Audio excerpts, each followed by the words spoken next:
আমি তো কখনো কল্পনাই করি নাই যে আমাদের নারকেল গাছে এত বড় মধুর ভাষা। দেখতে পাচ্ছেন গাছটা অনেক দিন হয়েছে মরে গেছে আর কি।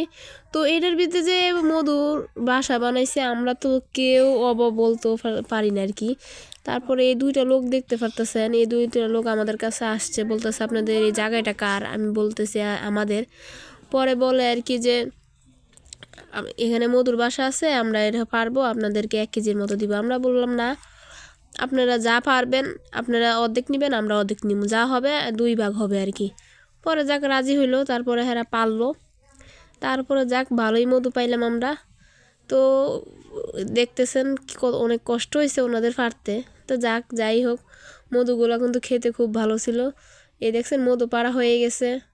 তারপর হইলো এগুলো এখন ছাকবে আর কি, এগুলো ছাকবে, ছাইকে তারপর আমরা